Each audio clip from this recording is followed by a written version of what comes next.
A friend finds freedom. My former neighbor Marge suffered a heart attack at the age of 95.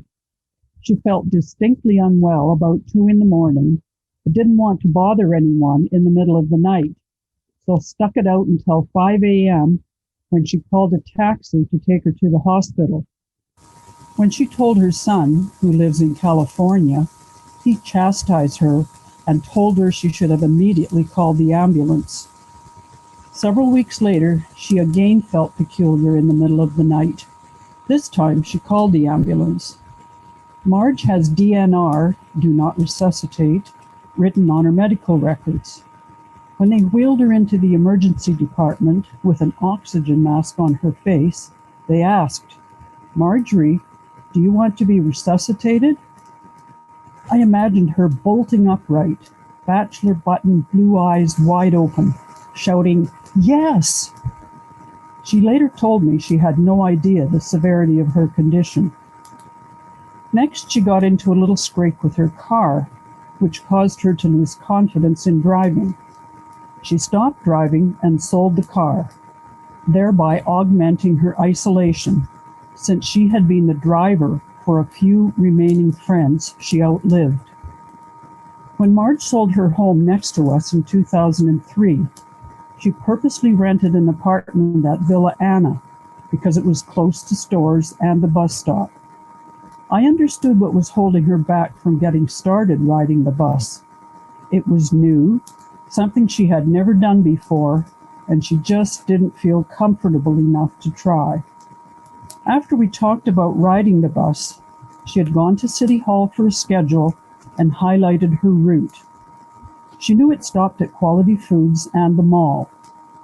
We made a date to both go for a ride, June the 1st, 2010. She could sit on her shiny new walker anytime she needed a rest getting to the bus stop. When the bus pulled up, right on schedule, the driver lowered a little ramp that created a level entrance onto the bus from the sidewalk. She had trouble urging the walker onto the ramp. Knowing she would be doing this by herself next time, I let her struggle. Next thing you know, a man jumped out of his seat, marched down the steps, and grabbed the front of her walker and yanked it onto the bus. Marge nearly fell on her face, but her locked grip on the handles meant she was dragged along with her walker. We slipped into our seats. "Silly me," she whispered. "It wouldn't move because I had the brakes on." We rode to the mall. She went to her bank, bought a bottle of wine at the liquor store, and treated me to a bite to eat. She said she has wine at home, but wanted a less expensive one because she likes it better. Knowing her, she likes it better because it is less expensive. Marge was astounded at how easy it was to ride the bus.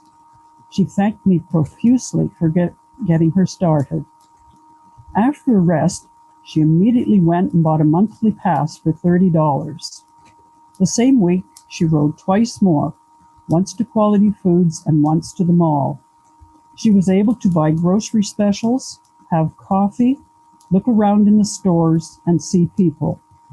This felt like total breaking out freedom after several months of walking everywhere, needing to splurge on a taxi if she bought too much to carry home.